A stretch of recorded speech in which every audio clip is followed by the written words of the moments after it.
सुधा मंडी Romeo की पत्री अध्याय 2 आयत को ध्यानपूर्वक पढ़ते हैं।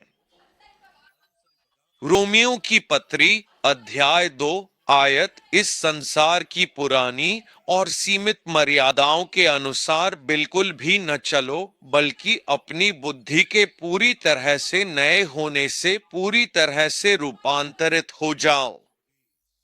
Break time 0.5s do not be confirmed to the world but be transformed by the renewal of your mind. इस महत्वपूर्ण वचन के माध्यम से हम स्पष्ट रूप से जान सकते हैं कि परमेश्वर की पवित्र और उत्तम इच्छा हमारे जीवन के लिए वास्तव में कैसी है। हम अक्सर अपने जीवन में कई बार पूछते हैं, कई बार कुछ नई जगहों पर जाते हैं, कुछ नए व्यापार शुरू करते हैं। ऐसे महत्वपूर्ण समय में परमेश्वर के प्यारे बच्चों, आज हम इसी बहुत ही महत्वपूर्ण विषय में गहराई से सीखने जा रहे हैं कि परमेश्वर की इच्छा हमारे लिए कैसी होती है और हमें कैसे उसका पालन करना चाहिए। ब्रेक टाइम 0.5s परमेश्वर की इच्छा के बारे में और भी बहुत कुछ कहा गया है। मनुष्य का अकेला रहना बिल्कुल भी अच्छा नहीं है। बाइबल का पवित्र वचन स्पष्ट रूप से कहती है, अगर आप परमेश्वर की पवित्र इच्छा में नहीं हैं, तो यौन शोषण, गहरे घाव या पिता द्वारा शोषण जैसी बहुत ही दुखद और गंभीर बातें आपके जीवन में हो सकती हैं। बहुत से लोग अक्सर यह गलत सोचते हैं कि हमारा जीवन बस इतना ही है, और ऐसे में वे बहुत ही गलत और विनाशकारी निर्णय ले लेते हैं। ब्रेक टाइम 0.5s इसहाक को परमेश्वर ने अपने महान वादे के अनुसार अब्राहम और सारा को एक विशेष उपहार के रूप में दिया था।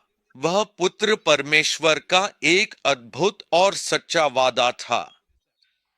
परमेश्वर ने तुम्हारी कोख के फल को विशेष रूप से और बहुतायत से आशीषित किया है।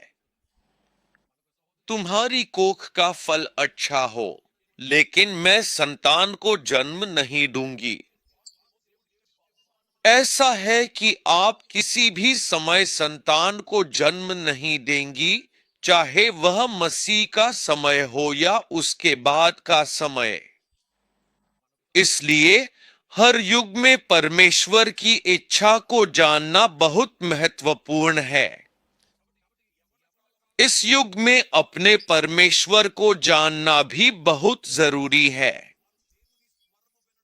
देखिए, हम अभी ग्रंथ प्रेरितों के काम अध्याय पहला पद। चांद, सूरज और तारे सब अंधकार से ढक जाएंगे और बारिश के बाद बादल फिर से लौट आएंगे। हमें खेद है, लेकिन इस समय आपके लिए आगे कोई वीडियो उपलब्ध नहीं है। कृपया बाद में फिर से जांच करें या किसी अन्य श्रेणी के वीडियो देखें।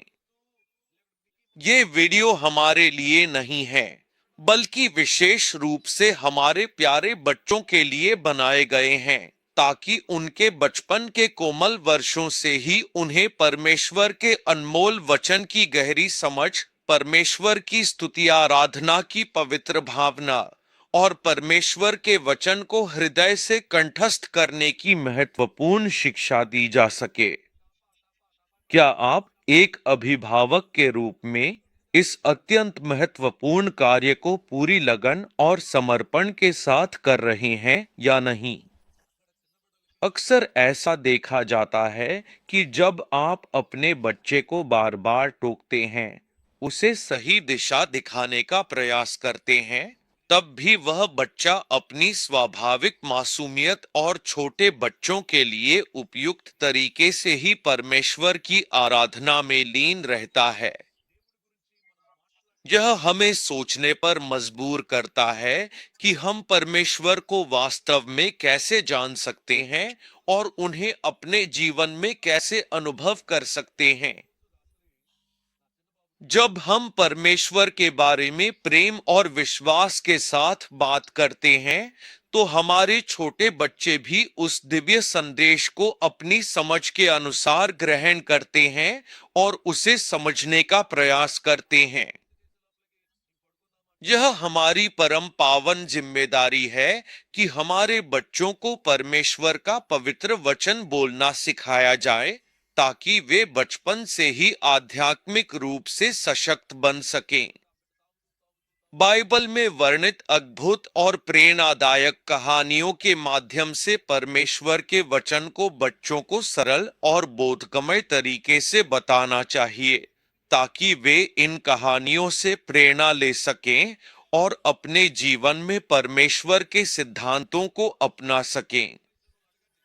आजकल के आधुनिक युग में लगभग हर किसी के पास एक सेल फोन है। पिता के पास भी सेल फोन है और बच्चे भी अक्सर इन उपकरणों का उपयोग करते हैं, जिससे उनका मन लगातार बदलता रहता है और वे आसानी से विचलित हो जाते हैं।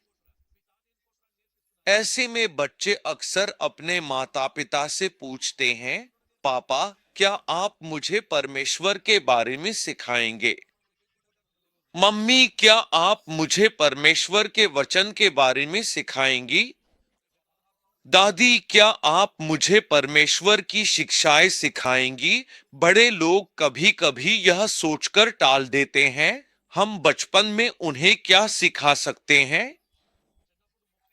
वे अभी बहुत छोटे हैं, लेकिन यह एक बहुत बड़ी भूल है, क्योंकि जब वे बड़े हो जाते हैं, तब उन्हें परमेश्वर का वचन सिखाना अत्यंत कठिन हो जाता है और कभी-कभी तो असंभव भी।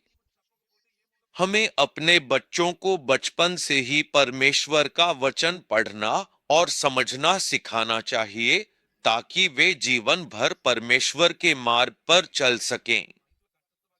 अब यदि आप इंटर सेकेंड ईयर के बच्चों से पूछें कि उन्हें संडे स्कूल में क्या सिखाया गया था, संडे स्कूल में उन्हें कौन सा गीत सिखाया गया था, तो दुख की बात यह है कि वे अक्सर कुछ भी नहीं बता पाते। यह इस बात का प्रमाण है कि हमें अपने बच्चों को बचपन से ही परमेश्वर का वचन सिखाने की कितनी अधिक आवश्यकता है, ताकि हमारे बच्चे परमेश्वर के वचन से पूरी तरह से भर जाए और उनका जीवन आध्यात्मिक ज्ञान से परिपूर्ण हो जाए। चाहे किसी को यह बात अच्छी लगे या न लगे, यह परमेश्वर की पवित्र इच्छा है कि हमारे बच्चे उनके वचन को जानें और समझें। यह बाइबल के किसी भी सिद्धांत के विरुद्ध नहीं है, बल्कि बाइबल स्वयं इस बात पर जोर देती है कि बच्चों को परमेश्वर के मार्ग में प्रशिक्षित किया जाना चाहिए। माँ को जो बातें पसंद नहीं हैं, उन पर मेरा गुस्सा कम हो गया है। माँ को जो बातें पसंद नहीं हैं, हर माता पिता को अपने बच्चों के लिए काउंसलर बनना चाहिए। अपने बच्चों को अच्छी समझ और उपदेश देना चाहिए। आप जो भी कहते हैं, आपके बच्चे देखकर सीखते हैं। इसलिए सुबह उठने से लेकर रात को सोने तक हमें अपने आचरण में सावधान रहना चाहिए। इसी तरह पत्नी को अपने परिवार को सही ढंग से संभालना चाहिए। पति को प्रेम करना चाहिए, पति की आज्ञा में रहना चाहिए और पति को भी पत्नी से प्रेम करना चाहिए। आप दोनों को एक दूसरे की बात को ध्यान से सुनना चाहिए और उसका सम्मान करते हुए माननी चाहिए। यही वास्तव में सही और उचित तरीका है, जिससे घर में शांति और सद्भाव बना रहता है।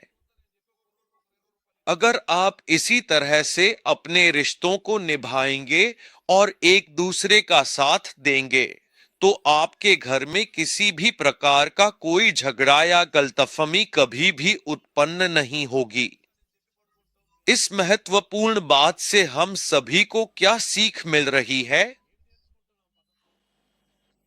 हमें अनुशासित और जिम्मेदार माता-पिता के रूप में सदैव रहना चाहिए। हमें यह हार्दिक प्रार्थना करनी चाहिए कि हमारे प्यारे बच्चों के जीवन के रास्ते में कोई भी बुरे व्यवहार, कोई भी गलत आदतें या कोई भी नकारात्मक प्रभाव कभी भी ना आए। जब मैं बहुत छोटा था, हमारे दूर के रिश्तेदार जब हमारे घर से वापस अपने घर जाते थे, तो वे अक्सर कहते थे कि वह पड़ोस की आंटी से बात करता है, वह पड़ोस की आंटी से बात करता है।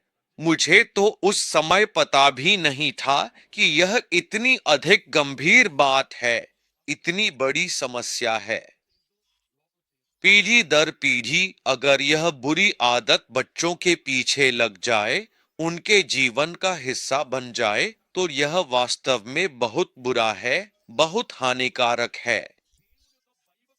इसलिए हे परमेश्वर के प्यारे बच्चों, बचपन से ही हमें अपने मासूम बच्चों को परमेश्वर का सच्चा भक्त बनाना चाहिए, उन्हें धार्मिक मूल्यों और सिद्धांतों से परिचित कराना चाहिए। सुबह जब बच्चे स्कूल जाने से ठीक पहले उन्हें पूरी श्रद्धा के साथ प्रार्थना करवाकर ही भेजना चाहिए, ताकि वे दिन भर सुरक्षित और संरक्षित रहें। हमें परमेश्वर का पवित्र वचन सिखाने वाले, उसके संदेश को फैलाने वाले सच्चे सेवक बनना चाहिए। आगे पवित्र बाइबल कहती है, जब भी कोई अत्यंत कठिन समय, कोई बड़ी चुनौती या कोई अप्रत्याशित संकट आए, तो खुद को मानसिक और आध्यात्मिक रूप से पूरी तरह से तैयार रखो। दानियेल, शद्रक, मेशक और अबेदंगो को एक दूसरे अनजान देश में बंदी बनाकर ले जाया गया था। क्या उन्होंने कभी सोचा था कि हम इस तरह से बंदी बन जाएंगे? लेकिन वे वास्तव में बंदी बन गए। फिर भी उनका भविष्य अत्यंत उज्जवल था, आशा से भरा हुआ था। उस अनजान देश में दानियेल एक उच्च पद पर गवर्नर बन गया और बाद में प्रधानमंत्री भी बन गया।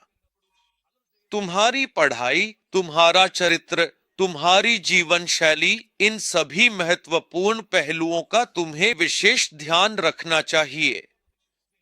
आजकल कोई भी अनजान व्यक्ति व्हाट्सएप या इंस्टाग्राम जैसे सोशल मीडिया प्लेटफॉर्म पर तुम्हें मैसेज भेज देता है, तो तुम्हें अपने जीवन को सही दिशा में, नैतिक और धार्मिक मार्ग पर रखना चाहिए। तुम्हारे पास एक स्पष्ट सपना होना चाहिए। तुम्हारे जीवन में एक निश्चित लक्ष्य होना चाहिए, जिसे तुम प्राप्त करना चाहते हो।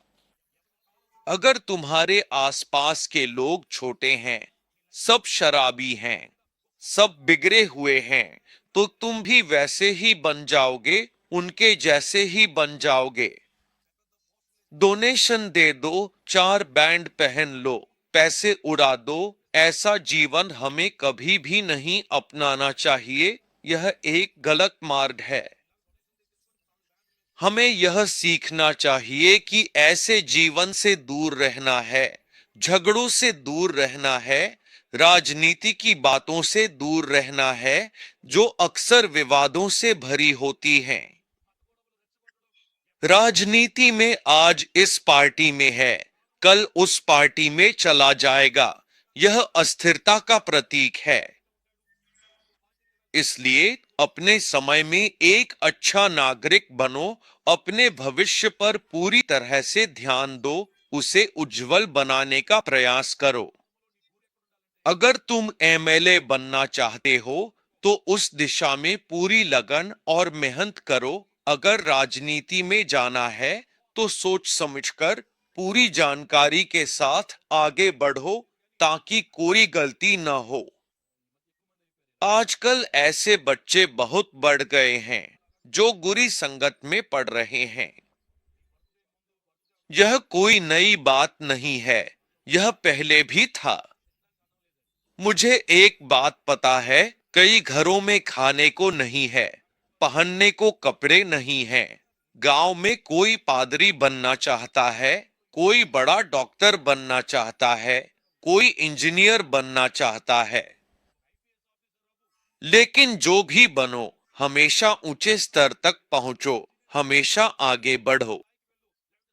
स्पोर्ट्स में जाओ, इंडियन क्रिकेट टीम तक पहुंचो, लेकिन अपनी पढ़ाई को कभी मत छोड़ो।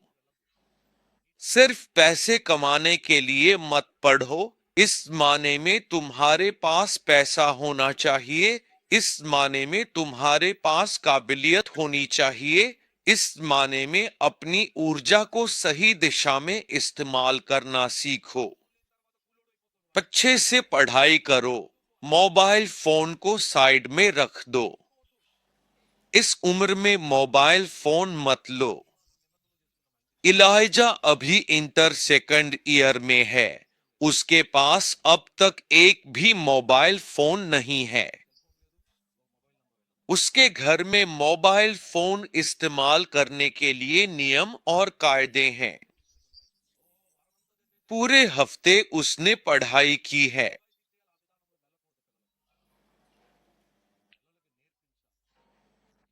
इस माने में 8वीं कक्षा में ही मोबाइल फोन रख रहे हैं। बच्ची किससे बात कर रही है? अब्बा, बेटा उसी से बात करता है, इसलिए जरूरत नहीं है कि हम मोबाइल फोन खरीदे। उस पैसे से अच्छी अच्छी किताबें खरीदो, एक ज्योमेट्री बॉक्स खरीदो, अच्छे अच्छे स्कूलों में पढ़ाई करवाओ। बेटा, जब तुम बड़े हो जाओगे तब ये सब बहुत काम आएगा। बाइबल भी यही सिखाती है कि ये बहुत महत्वपूर्ण और कीमती चीजें हैं। शादी बहुत ही कीमती चीज है। इसलिए बाइबल स्पष्ट रूप से कहती है कि शादी के मामले में या यदि शादी का कोई महत्व नहीं है, तो ऐसा कोई भी व्यक्ति जो हमारे विश्वास के खिलाफ किसी अन्य धर्म के लोग हैं या जो नास्तिक हैं, उनसे हमें शादी नहीं करनी चाहिए। बाइबल इस बात पर जोर देती है कि विश्वास में एकता वैवाहिक जीवन की नींव है और विभिन्न धार्मिक या गैर धार्मिक पृष्ठभूमि वाले व्यक्तियों के साथ विवाह करने से आध्यात्मिक और नैतिक मूल्यों में गंभीर मतभेद उत्पन्न हो सकते हैं, जिससे वैवाहिक संबंध में चुनौतियां और संघर्ष बढ़ सकते हैं। फिर उसमें हम आकर आशीर्वाद दें, और उन लोगों को क्या आशीर्वाद दें? आशीर्वाद देने के लिए बुलाते हैं, लेकिन प्रभु यीशु की उपस्थिति के बिना, प्रभु यीशु की अनुमति के बिना अगर किसी और के लिए बुलाते हैं या किसी और रीति से बुलाते हैं, तो प्रभु यीशु में विश्वास करने वाले को ऐसी सोच कैसे आ सकती है? मुझे समझ नहीं आता। हमें परमेश्वर के वचन के अनुसार ही चलना चाहिए, बाइबल यही कहती है। भजन संहिता 119, भजन संहिता 105 में लिखा है, जब विवाह व्यवस्था के बारे में बात आती है, तो परमेश्वर का वचन तुम्हारे पाव के लिए दीपक होना चाहिए। ऐसे किसी भी निर्णय को लेते समय जब उत्पत्ति के 24वें अध्याय में आते हैं, तो वहां पहले वचन में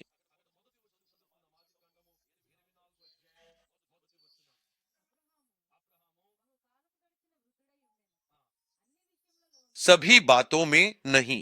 और योआह ने अब्राहम को भरपूर आशीर्वाद दिया और आमीन को भी आशीर्वाद दिया और कनानियों को भी आशीर्वाद दिया कि मैं निश्चित रूप से उन्हें उनके बीच से छुड़ाऊंगा और उन्हें सुरक्षित रखूंगा। मेरी एक बेटी है। बेटे की शादी नहीं किया। बिना रेखांकित किए। मेरा नाम जिया है। मैं अपने मातृभूमि के मित्रों को नमन करता हूँ। इसहाक के लिए मेरे बेटे के लिए दुल्हन।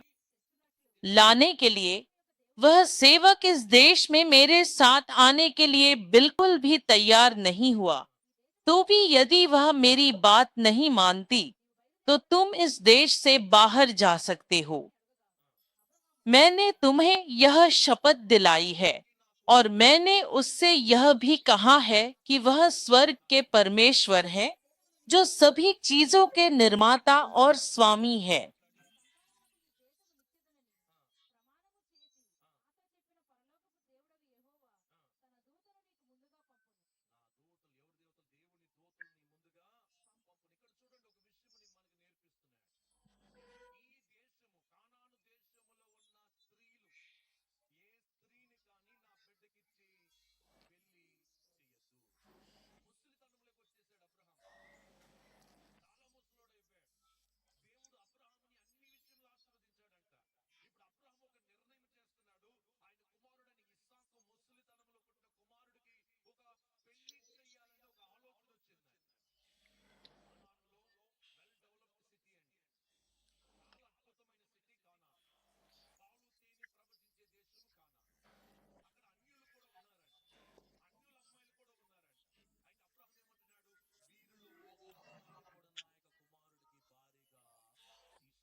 दाऊद का पुत्र वह यीशु है। मसीह की वंशावली क्यों लिखी गई है, लेकिन नूह की वंशावली क्यों नहीं लिखी गई? फिर आदम की वंशावली क्यों नहीं लिखी गई? अब्राहम की शादी के बारे में क्यों नहीं लिखा गया? इसलिए जब विवाह का विषय आता है तो यह कोई मामूली बात नहीं है। व्हाट्सएप पर किसी को प्यार करना, इंस्टाग्राम पर किसी को पसंद करना या फेसबुक पर किसी को जोड़ना, इन सब का कोई मतलब नहीं है। Break time 0.5s। अब्राहम ने हजारों साल पहले भी परमेश्वर की इच्छा के अनुसार ही सब कुछ किया। Break time 0.5s। इसका मतलब यह बिल्कुल भी नहीं है कि उन्होंने सबकी शादी करवा दी। क्या आप वास्तव में जानते हैं कि उस समय क्यों बपतिस्मा नहीं लिया गया था? Break time 0.5s। अगर आप शादी नहीं कर रहे हैं तो इसका मतलब यह बिल्कुल भी नहीं है कि आपके विश्वास में कोई कमी है। Break time 0.5s। अगर आप प्रार्थना करते हैं तो घर मजबूत बनते हैं। अगर आप प्रार्थना करते हैं तो बीमारियां ठीक होती हैं। अगर आप प्रार्थना करते हैं तो परमेश्वर टालते नहीं हैं। Break time 0.5s। आप हर बात के लिए परमेश्वर को चाहते हैं, लेकिन जब शादी की बात आती है तो आप कहते हैं कि परमेश्वर शादी करवाए। ब्रेक टाइम 0.5 ऐसे लोग सभा में क्यों आते हैं? नरक के बारे में बताइए। नरक में जाना कैसा है? बिना जाने नरक में जाना या जानकर नरक में जाना, दोनों में बहुत बड़ा फर्क है। ब्रेक टाइम 0.5 मनुष्य का मन कठोर हो गया है।